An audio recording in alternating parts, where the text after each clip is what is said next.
Hello everyone, আসসালামু আলাইকুম। কেমন আছেন? আশা করি সবাই ভালো আছেন, সুস্থ আছেন। আমরা তেমন একটা ভালো নেই। আমাদের এখানে এখন ধানের সিজন, সবাই ধান লাগাচ্ছে। কি অবস্থা, মাঠে সবাই লেগে পড়েছে যে যার মতো। ছেলেরা মাঠে, মেয়েরা বাড়িতে।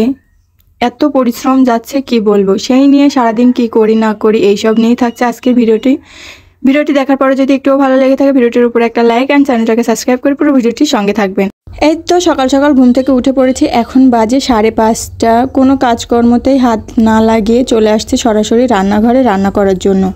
ওদিকে সবজি কাটতে কাটতে দুজন চলে যাবে মাঠে, গাড়ি নিয়ে, ট্রাক্টর আছে তো ড্রাইভার দিয়ে তোমাদের ভাইয়া দিয়ে চলে যাবে মাঠে। তো রান্না করতে করতে অনেকটা সময় লেগে যাবে। প্রায় 14 জনের রান্না করব। মাঠে ধান লাগাচ্ছে 8 জন আর বাড়িতে 6 জন, এই মোট 14 জন। তো 14 জনের রান্না করতে করতে অনেকটা দেরি হয়ে যাবে। তো ওরা ভোর 6টার দিকেই যেহেতু বের হয়ে যাচ্ছে, তো ওই জন্য কিছু রাতের ভাত বেঁচেছিল, সেটা ভেজে দিলাম। ওরা দুজন খেয়ে মাঠে চলে গেল। এই তো এক কড়াই আমি সবজি কেটে নিয়েছি। এখন সকাল টাইম তো 2-3 তরকারি করার মতো সেরকম পসিবল সময় নেই হাতে। সকাল 8টার মধ্যে সমস্ত কিছু কমপ্লিট করতে হবে। আর যেহেতু আমাদের গ্রামের বাড়িতেও প্রচুর কাজ, তো যেহেতু সকাল টাইমে কোনো কিছুই করতে পারিনি, সকাল সকাল এক গাদা সবজি কাটতে অনেকটা সময় চলে গিয়েছে। তো কিছু জিওল মাছ ছিল, আমার শাশুড়ি মা সেটা ধুয়ে কেটে বেছে দিয়ে দিল, আর আমি সবজিগুলো কেটে নিয়ে চুলায় রান্না বসিয়ে দিয়েছি। এই সময় আমাদের উপর দিয়ে কত ঝড়ঝাপটা চলে যায় কি বলবো, কিচ্ছু করার নেই। এই সময়টা আমাদের প্রচুর পরিশ্রম যায়, প্রায় 10 থেকে 12 দিন এই তো সময়, কিন্তু প্রচুর পরিমাণে খাটনি যায়। সারা বছরই কম বেশি কাজ থাকে, কিন্তু এই সময়টাতে একটু বেশি থাকে। তো আমার শাশুড়ি মা আরেকটা গামলা আমার থেকে চেয়ে নিল, কারণ যে পরিমাণে ভাত দেওয়া হচ্ছে মাঠে, তো ছোট্ট গামলাতেই হচ্ছে না, বড় একটা গামলা বের করে দিলাম, মেজে নিল। আর এই যে গরুগুলো খাচ্ছে, সকাল থেকে দিতেই পারিনি, কিছুটা খাবার দিয়ে দিলাম, ওরা খাচ্ছে। এদিকে আমার রান্নাও প্রায় কমপ্লিট। একটু বেশি পরিমাণে রান্না, তো একটু জিরে ভাজনা দিতে বললো আমার শাশুড়ি মা। একটু জিরে গরম করে ভেজে সেটাকে একটু ওর ওপর দিয়ে ছড়িয়ে দেবো। আর এই যে ভাতটা, এক পাতিল ভাত, এখানে আমার প্রায় 3 কেজি মতো চাউল আছে। সারা দিনে আমার প্রায় 9 কেজি মতো চাউল যাচ্ছে, প্রায় সামথিং 10 কেজি মতো চাউল আমার রান্না করতে হচ্ছে। তো এদিকে ভাতটা হয়ে গিয়েছে, আমার শাশুড়ি মা বেড়ে দিচ্ছে, যেহেতু মাঠের প্রায় 6 জনের ভাত যাবে আর 2 জন বাড়িতে এসেই খাবে। তো সব কিছুই মিলমিশ করে আমার শাশুড়ি মা সবার মাঠের ভাতটা বেড়ে দিচ্ছে, যেহেতু আমি অতটাও আন্দাজ পারি না, যেহেতু এই কাজগুলো আমি কখনো করিনি। তারপরও আমি 9 বছর হচ্ছে এই সংসারে আসা, কিছুটা পারি, কিন্তু আমার শাশুড়ি মাকে দিয়ে করানোর চেষ্টা করি, কারণ আমি অতটাও মাঠের ভাত বাড়তে পারি না, কারণ কতটা লাগে কি পরিমাণ সেটা আমি বুঝতে পারি না। তো এদিকে ভাতটা, তরকারিটা আর 6টা প্লেট দিয়ে একটা চামচও সঙ্গে দিয়ে দিল। এবার আমার শাশুড়ি মা বললো, তুই একটু টাইট করে ওড়না দিয়ে সুন্দর করে বেঁধে দিই, যেহেতু গামছা দিয়ে তো এত বড় একটা গামলা বাঁধা পসিবল না। তো আমি একটা, আমার ওড়না, ভালো ওড়না ছিল, সেই ওড়নাটায় আমি দিয়ে বেঁধে দিচ্ছি। এখানে চামচটাকে কীভাবে বাঁধবো সেটাই বুঝতে পারছি না, কারণ চামচটা বাঁধতে গিয়ে একটু অসুবিধা হচ্ছে। তো ভাবলাম একটু সাইড করে বের করে দিই, কোনো অসুবিধা হবে না। তো মাঠে যেহেতু তরকারি দেবো, আর আমরা যখনই দেখি যে বাহির থেকে আমাদের এখানে ধান লাগাতে আসে, ওরা না প্রচুর পরিমাণে লবণ খায়, ভাতের আগেই ওদেরকে লবণ দিতে হয়। তো ওই জন্য আমার শাশুড়ি মা একটা পলি ব্যাগে একটু বেশি পরিমাণ করে লবণ বেঁধে দিয়ে দিল। আমি মাঝখানটাতে দিয়ে সুন্দর করে টাইট করে একটু বেঁধে দিচ্ছি। তো এদিকে বাঁধতে ভাবছিলাম যে কি পরিমাণ ভারী হলো, নিয়ে যেতে পারবে কি না, যেহেতু ছেলে মানুষ তো নিয়ে যেতে পারবে। তো আমার শ্বশুরমশাই বলে দিয়েছে যদি না পারে তাহলে বাঁক আছে আমাদের, পানি টানার মতো, মানে রস টানে, খেজুরের রস টানতো, সেই বাঁক আছে, ওই বাঁকে করে নিয়ে যেতে হবে। শুধু তো ভাত না, ওদেরকে আবার হচ্ছে পানি খাওয়ার জন্য একটা বড় করে কলসি দিতে হয়, সেই কলসিতে করে পানি আবার ভাত দুটোই নিয়ে যেতে হয়। তো একটা ব্যক্তি নিয়ে যেতে কিন্তু মাঠে প্রচুর পরিমাণে কষ্ট হয়, কারণ অনেকটা দূর যেতে হয়, কাছে তো না। তো আমি একটু মেপেও দেখছিলাম কতটা ভারী, তো ভালোই ভারী হয়েছে। এদিকে চলেও আসছে, একটু ওয়েট করছিলাম, যেহেতু রান্না হয়ে গিয়েছে তো আসছে না এই দেখে। তো বললো আসতে একটু কাদোর মধ্যে আসতে তাদের একটু কষ্টই হয়। তো যাই হোক, এদিকে ভাতটা হয়ে গিয়েছে। তো আমরা তো ওই ফার্স্টে বেঁধে টেঁধে রেখে দিয়েছিলাম। তো উনি বলছে দুপুরে রুটি খাবে, রুটি বানিয়ে দিতে বলতেছিল। তো এর আগে আমি রুটি বানিয়েছিলাম প্রচুর পরিমাণে, 4টা-5টা করে রুটি দিয়েছিলাম, ওনারা বলেছে 7-8টা করে কিংবা 10টা করে রুটি দিতে। এত মানুষের, 14 জনের মানুষের রুটি বানানো খুব কষ্ট হয়ে যাচ্ছিলো। তো আমরা বলে দিলাম যে হচ্ছে আমরা আর রুটি দিতে পারছি না, রুটি আমাদের পক্ষে বানানো সম্ভব হচ্ছে না, আমরা ভাতই দিব। তো উনি বারবার বলছিল যে আর একদিন দেন, আর একদিন দেন। তো বললাম আপাতত এখন দেবো না, গতকালকেই দিয়েছি, আর এখন আপাতত দিব না, পারলে অন্য সময় দিয়ে দিব।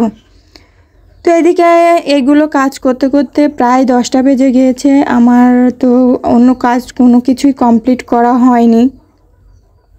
ওদিকে এক গাদা থালা বাসন মেজে টেজে তাদের মাঠের ভাত ধরাইতে, তারপরে সবাই মাঠে চলে গেল, আগেই দুজন তাদের ভাতটা ভেজে দিতে। অনেকটা সময় ওদিকে চলে গিয়েছে, উঠানটার আর কোনো গতিই করতে পারেনি। এদিকে মাঝে আবার রান্না করতে করতে হালকা বৃষ্টিও চলে আসছিল। তো ঘর বাড়িগুলো প্রচুর পরিমাণে নোংরা হয়ে গিয়েছে, কারণ আমাদের বাড়ি থেকে বের হলে কি হয়, উঠানটা কাদো, আর ওই আমাদের আর কোনো বাড়ির মধ্যে আসার কোনো রাস্তা নেই। তো কাদো পেরিয়ে বাড়ির মধ্যে আসতে গেলে ওই হচ্ছে প্রচুর পরিমাণে কাদো হয়ে যায়। এখন এই বর্ষাকালে আমাদের বাড়িঘর তো প্রচুর পরিমাণে নোংরা হয়ে আছে। অনেকে অনেক কমেন্ট করছো, যাই হোক কোনো ব্যাপার না, গ্রামের বাড়ি এটা, যারা নর্মালভাবে নেয় তো নেয়, যারা নেয় না তো তারা নেয় না। আর আমাদের বাড়িটা আরও অন্য রকমভাবে করা, কারণ বাহির থেকে আসার মতো আর দ্বিতীয় কোনো রাস্তা নেই। অনেকে হয় না, আমাদের বাড়ির আশেপাশে আছে যে হচ্ছে যখন কাদো হয়ে যায় তখন টিউবওয়েলের পাশ দিয়ে আসার মতো এমন একটা রাস্তা থাকে যে বাড়ির মধ্যে ঢুকে টিউবওয়েলে হাত মুখ ধুয়ে তারপরে দেন ঘরে ঢুকে। আর আমাদের তা না, আমাদের বাইরে থেকে কাদো মাখিয়ে হাত পা ধোয়ার মতো পরিবেশ নেই। ওই হাত মানে কাদো পা নিয়েই ঘরে ঢুকতে হয়, বারান্দা দিয়ে ঢুকতে হয় বাড়ির মধ্যে, এরকম একটা পরিবেশের বাড়ি হয়ে আছে। এজন্য আমাদের হচ্ছে এত পরিমাণে কাদো হয়ে যায়। তো এদিকে আমার উঠানটা ঝাড়ু দেওয়া কমপ্লিট। তো আজকে বেশি পরিমাণে নোংরা হয়নি, কারণ কিছুদিন আগেই হচ্ছে পোয়ালকুচি করে রাখা হয়েছে, তো ওই জন্য আর হচ্ছে তেমন নোংরা হয় না। যখনই আমরা বাড়িতে পোয়ালকুচি করি তখনই বেশি পরিমাণে নোংরা হয়ে যায় বাড়ির মধ্যে। আর এখন বর্ষাকাল, বাড়ি ঘরগুলো কেমন স্যাঁতসেঁতেও হয়ে গিয়েছে। তো এখন যেহেতু বাড়িতে ছেলেরা নেই, আমরা এই দুজন ব্যক্তি, আমার শাশুড়ি মা আর আমি, এছাড়া কোনো ব্যক্তি নেই। তো আমার শাশুড়ি মা জানি না কী করছে। তো দুপুরের আবার রান্নাও করতে হবে। এদিকে প্রায় 11টা বেজে গিয়েছে, গরুগুলোকে এখন খেতে দিয়ে দেবো। এখনও বাড়িতে কোনো পরিমাণ পানি আসেনি। এখন দেখতে পাচ্ছি, যেহেতু আমরা এতদিন কষ্ট করলাম 3 মাস মতো, এখন দেখছি যে বর্ষাকাল হয়ে গিয়েছে, পানির লেয়ারটা খুব ভালো পরিমাণে এসেছে। অনেক বাড়িতে পানিও চলে আসছে, কিন্তু আমাদের বাড়িতে হয়নি, কারণ এখন দেখা যাচ্ছে টিউবওয়েলটা নষ্ট হয়ে গিয়েছে। কি করব, আর কিছু করার নেই। তো এখন যেহেতু কাজের সিজনও চলে আসছে, এখন সবাই মাঠে, তো টিউবওয়েলটা আর ঠিক করার মতো হয়ে উঠছে না। টাকা পয়সাগুলো কিছুদিন আগে অনেকে দেখেছে যে পেঁয়াজ রসুন এগুলো বিক্রি করে আমরা টাকা জমিয়েছি যে সাবমার্সেলটা বসিয়ে নিব, কিন্তু এখন কাজের চাপে ছেলেরা কেউই বাড়িতে থাকতে পারছে না। তাছাড়া আমাদের টিউবওয়েলের উপরে হচ্ছে একটা চাল আছে যেটা সাবরা বলে, তো ওই চালটাও সরাতে হবে, নইলে তারা হচ্ছে টিউবওয়েলটা বসাতে পারবে না। ওই জন্য অনেক কাজের চাপ রয়েছে, ওইগুলো করতে পারবে না। ওই জন্য এখন টিউবওয়েলটাও সারা হচ্ছে না, এজন্য পানি টেনেও কাজ করতে হচ্ছে। এখন এত কাজের চাপে পানি টেনে টেনে কাজ করাও হচ্ছে এখন একটা বিরক্তর কাজ হয়ে গিয়েছে। তো গরুগুলোকে খেতে দিয়ে এখন কবুতরের ঘরে আসছে, এখানেও তো আধা ঘন্টা ব্যয় করতে হয়।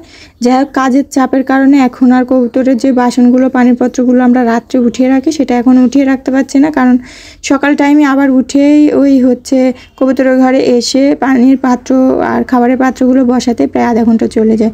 ওই আধা ঘন্টাটা সেভ হয়ে যায়, এখন ওই জন্য উঠানো হচ্ছে না।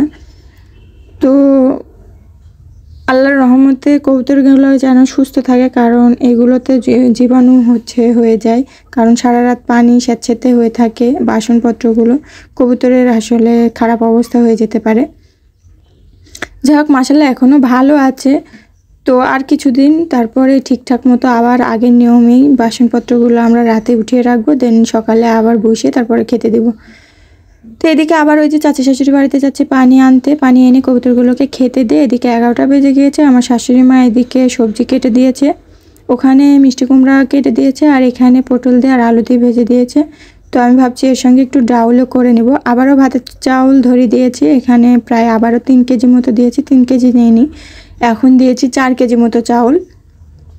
কারণ হচ্ছে এই কিছুক্ষণ আগে শুনলাম রাতে নাকি খাবার তারা খাবে না, এখন আমাদের আর লাগাবে না, এই দুপুরে খাওয়ার পরে অন্য কারো মানে লাগাবে, তাদেরই রাত্রে খাবে, আমাদের আর খাবে না। তো 6 জন খাবে না, 2 জন খাবে ঠিক।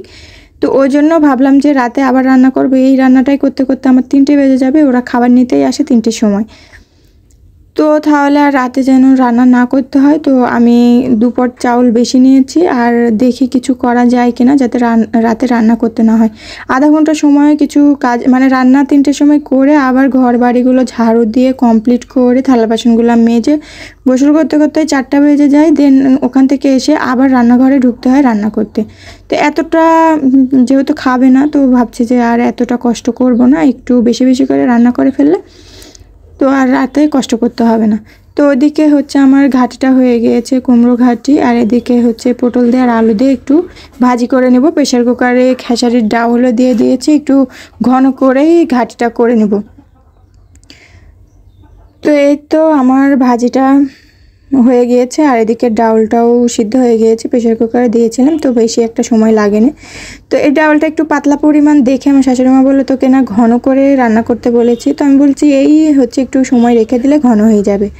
তো ওইদিকে 2 পট তো চাউল দিয়ে দিয়েছি, ভাবলাম যে ওই ভাতে তো আর হবে না, তো ভাবছি কিছু রুটিও বানিয়ে রাখি।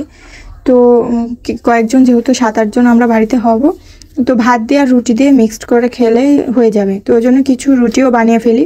তো রুটিটার আর প্রয়োজন হয় না, কারণ যে 2জন দুপুরে খাওয়ার কথা মানে 8 জন আর বাড়ির 6 জন, ওই 2জন নাকি দুপুরে কারও যেন খেয়ে নিয়েছে।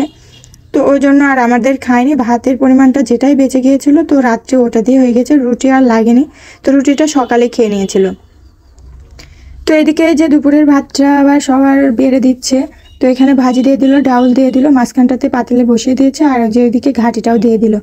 তো এদিকে সমস্ত কিছু দিয়ে প্লেটটাও আনেনি, কারণ দুপুরে গিয়ে আবার খাবে সেজন্য প্লেটটা আনেনি, শুধু গামলাটা আনছে। তো একটা কড়াই ঢাকনা দিয়ে সুন্দর করে ঢেকে আমার শাশুড়ি মা বেঁধে দিল সুন্দর করে। এখন আর আমি বাঁধলাম না, যেহেতু আমি রুটি বানাচ্ছিলাম তো সমস্ত কিছুই রেডি করে দিল আমার শাশুড়ি মা। এদিকে আমি রুটি বানাচ্ছিলাম, কারণ আমার রান্না করতে করতে ওনারা চলে আসছে, অনেকটা সময় পেরিয়ে গেছে। এদিকে আমি হচ্ছে হঠাৎ করে রুটি বানাচ্ছিলাম আর উনি চলে আসছে। আর এদিকে আমার বড় চাচা শাশুড়ি মা এসে আমাকে বলছে যে আমার বড় চাচা মানে বড় আব্বা, আপন বড় আব্বা, উনি মারা গিয়েছেন। তো মানে তিনি আগে সঙ্গে সঙ্গে হচ্ছে শুনতে পেয়েছেন, কারণ হচ্ছে তার মেয়ে আমার হচ্ছে ফুয়া শাশুড়ির মানে ছেলের বউ। তো উনি যেহেতু আগে জানতে পেরেছেন তো আমাকে সাথে সাথে এসে বলল। তো আমি হচ্ছে সন্ধ্যার পর আর থাকতে পারিনি, কারণ এদিকের সমস্ত কিছু কমপ্লিট করে রান্নাটা যেহেতু হয়ে গিয়েছে, তো রাতে কিন্তু আমার শাশুড়ি মার কষ্ট হয়ে যেত যদি তারা 6 জন আর রাতে খেত, তাহলে তাদের রান্না করতে হতো। তো আমি যেহেতু থাকতে পারছি না তাহলে তার কিন্তু অনেকটা কষ্টই হয়ে যেত। যাই হোক, আমি যেহেতু আমি জানি না আল্লাহ যা করেন তা নাকি ভালোর জন্যই করেন।